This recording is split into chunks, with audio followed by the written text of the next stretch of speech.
Hey friends, it's Simon Hurley and welcome to another video. Today I'm showing even more ways to use the beautiful Nuvo shimmer powders to color in your images and create stunning backgrounds on your cards. So without further ado, let's get into it. Alright, so for these first two cards, I'm going to use the new One Day at a Time stamp set from Gina K. I love the large Pear in this set, and we're going to use it for some really fun coloring with the watercolor powders. So I first have a really quick tip to share with you guys. If you have a large image like this Pear, where there's not a lot of the actual stamped image in the center, be sure to kind of press out all of the air bubbles before you put it on your acrylic block. I find that's going to give you the best image and make sure that that center of the stamp isn't going to ink up. So then I'll stamp this down using some black ink, and then I'm going to stamp down the leaves separately. Now I like that there's this large leaf image separate so that you can kind of tilt it however you want to. You can see me kind of moving it around there. You can really decide how you want this pear to look depending on how you stamp that stem. Then if you've seen one of my videos before, you know that I love to throw over a layer of clear heat embossing powder and heat set it until it's clear and shiny. In this case, it's going to act as kind of a barrier and make sure those lines stay super nice and crisp during our watercoloring. So then I'm going to go in with my watercolor powders. These are tonic shimmer powders, and I'm going to just take some of the colors of the powder, kind of where I want them on the pear. So here I added a little bit of lighter yellow to the top left of it, and then to the bottom right where I want it to be darker, I'm adding some different shades of the green. Now when using these powders, you're going to want to go in and tap them super lightly on the bottom. You don't want to squeeze because a little tiny bit of this powder goes a really long way, and you'll see in just a second. I also added a little bit of red to the top there, and then we're going to spray this down. So for this technique, I'm going to go in and just use my water bottle sprayer and spray down this powder. And you can see it kind of bursts there and gives some really beautiful colored effects. Now I wanted to go back in with the watercolor powders, which you can totally do. You can see it kind of reacts while it's still wet there, but then I added a little bit more water to blend it together. Then I couldn't help myself but go in with my finger here and just fix a couple little areas, and then I'm going to heat set it to dry it. And I like this Ranger heat tool to dry things because it's got the same amount of heat, but it's got a slower speed so it doesn't push around all the ink and stuff. I love how this turned out and kind of the unexpected beautiful nature of these powders. For the background, I'm going in with a subtle texture, and I'm going to use this beautiful stippled circles background stamp from Simon Hurley Create. I'm going to use a little bit of Psych ink to stamp it down, and I'm just going in with my ink pad to ink up this whole background stamp. When I use stamps like this, I like to kind of press my cardstock into it, and I'm using a pressure tool to make sure that I get great pressure all the way across my stamp. There's a lot of different ones of these. I'm using the Debbie stamping tool. Then when I lift it up, I love that beautiful tone-on-tone texture, and I just feel like it adds a lot to the card. To kind of separate things off with the background, I'm going to add this piece of white cardstock that's cut at a little bit of an angle, just to add a little bit of white space and more interest on the card to kind of break up the background. Then I'm going in with my Misty stamping tool, and I'm going to stamp down the sentiment. The only reason I'm using the Misty is just to make sure that it's lined up nice and straight, and that I don't have to redo it if I need to stamp it again. It says, "We can do this one day at a time." I love the encouraging nature of that sentiment, and this pear is just beautiful. The really awesome sporadic nature of the watercolor and the little bit of shimmer with those powders that you get is just stunning. Now for this next card, I'm going to share how to use these watercolor powders in a similar manner, but get a little bit of a different look from them. So I'm doing the exact same thing, applying down the colored powders exactly where I want them, a little bit of yellow, then some green at the bottom, and add some green to the leaves as well. Now this time, we're doing it a little bit more planned out. I like to take my watercolor brush, dip it into some water, and then I'll work my way down on the pear. And wherever the powders are is what color that area is going to be. So you can see at the top there, you can see a lot of yellow and red. Then as I move down, you can still see some yellow to the left there. But then as I work my way to the bottom corner, it gets nice and dark with that green. This is a really great technique if you want to use it on the center of your card, and you actually want to keep the white space in the background, since it won't affect that with any water. I also like this because it gives a nice smoother effect, in case that's what you're looking for, but it still gives you that really awesome sporadic nature with the powders where you don't really know what you're going to get until it's done. Now to finish this off, I'm going in with a little bit more yellow watercolor powder. I wanted to brighten it up a little bit, so I went back in with some water and blended that yellow into the background. I love that you can add extra powders if you want to kind of change the look of it at the end. Here, by adding that little bit of yellow and some water, it's not super visible right here, but when you tilt it in the light, you can see that all of that beautiful yellow and gold shimmer there, and it was totally worth doing that extra layer of color. So then to finish this card off, I'm going to go in and create a background with these watercolor powders. Here I'm using a little bit of red, yellow, and blue powders. I decided to do these three together because all of these colors will work together and create new colors in between, rather than creating a gross muddy color. So I love red, yellow, and blue together.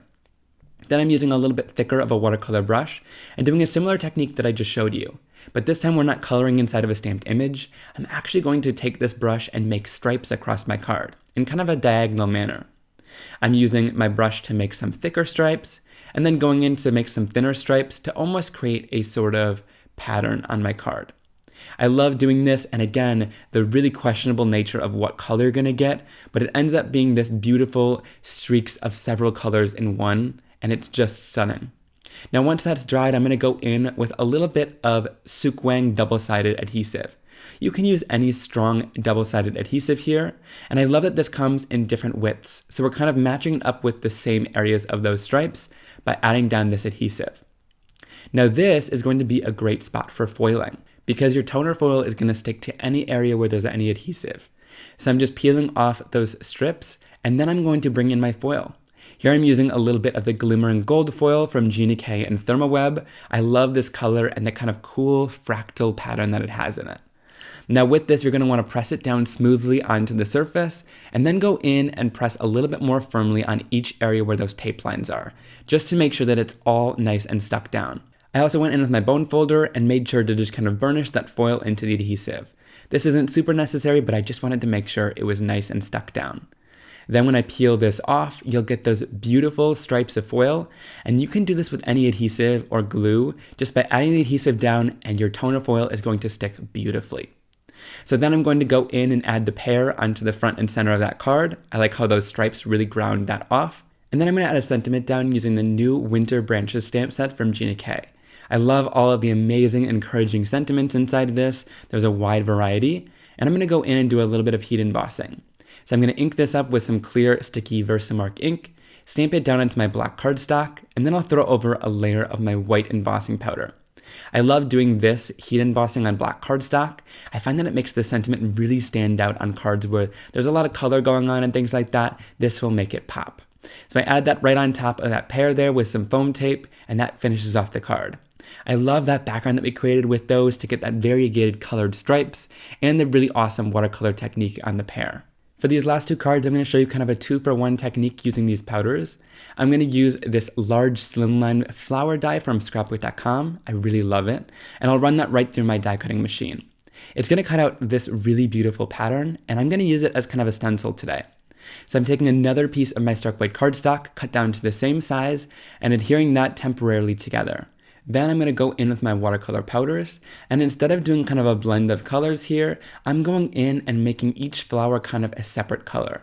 So I'm starting off with a little bit of yellow, and then I'll go in with the red and putting the powder kind of down onto different areas where I want there to be the red flowers. This is really easy to do because I like the concentrated little nozzle that these Nuvo powders have, so you can kind of direct where you kind of want them. It's super helpful to have that. Then I'm going to go in lastly with a little bit of purple here. And again, a little bit goes a really long way with these powders. You don't need to get every little section covered, and you can always go back in and fill in some different areas. Then I'm going in with my water sprayer, and I'm just going to lightly mist over the top of this surface to get those colors to kind of spread and burst over top of those flowers. I love how this looks. Then I'm going to carefully peel them off from each other. And the reason why I used paper instead of a stencil is because we're going to be able to use both backgrounds on different cards. For the first background, I'm finishing it off really simply by just going in and trimming it down. I ended up trimming it down to use on an A2 size card, but you could totally keep that whole background and make a beautiful slimline card with it too. Then I added this down onto a tomato soup card base. I thought that went well really nicely together. And then I'm using this Hello die from scrapbook.com to finish it off. I ended up cutting this out of 2 pieces of my stark white cardstock, and I'm going to adhere it together using a little bit of liquid adhesive. I prefer using liquid adhesive for these little die cuts so that you have a little bit of wiggle room in case if you make any mistakes.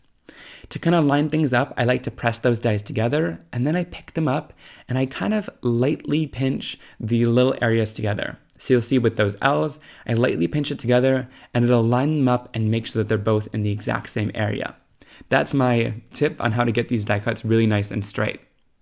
Then I'm going to adhere this down to a piece of black cardstock as well. Now this die didn't have a shadow along with it, but I wanted there to be a shadow. So with any dies like this, you can always take it and adhere it to another colored cardstock, and then go in and fussy cut it out. I fussy cut this out, leaving a little bit of a black border all the way around to act as kind of a shadow, and I'm using my Fiskars Spring Assist scissors for this. If you struggle with fussy cutting, these are really great because they spring back out at you, so your hands won't get tired, and they're also great at fitting in fine little areas. So there we have our beautiful shadowed die now. Then I'm going to go in and I want to make it kind of a shiny embellishment. So I'm going in with a little bit of Versamark and I'm going to load that up with ink. And then I'm going to go in with my clear embossing powder and put a layer of it on top of my die cut. Since we added that Versamark everywhere, it's going to stick all over this hello die. And then when we heat it up, it'll become really beautiful and clear and shiny. I love that clear embossing powder kind of makes things look a little bit more finished, and it also intensifies the colors a lot. So to add another layer on top, I'm going to wait till it cools off and then go back in with another layer of my Versamark ink, and then I'll throw over another layer of clear embossing powder.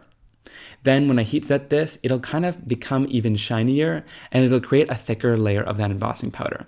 I did this about 3 different times, and then it builds up a really beautiful die cut like this one that's shiny and becomes a nice focal point. I love how that background turned out and how those powders really filled that in to create those beautiful flowers. Now to finish off the other card, I went in with a sentiment from the lovely Lantanas stamp set. I love that sentiment that says you are so much stronger than you think, and I added it down onto my Slimline card there. I love this one too. It's kind of a beautiful dreamy watercolor background, and I love that we were able to get 2 different cards out of that one technique because we cut it out of cardstock. I hope you guys really enjoyed this video. If you did, please give it a big thumbs up and leave a comment down below on which cards were your favorite. I love to chat with you guys down there, and also in the description box is a full supplies list, and using those links helps support me, so I really appreciate it. Thank you so much for joining me today, and I'll see you all very soon for another card making and crafting video. Have a great day. Bye!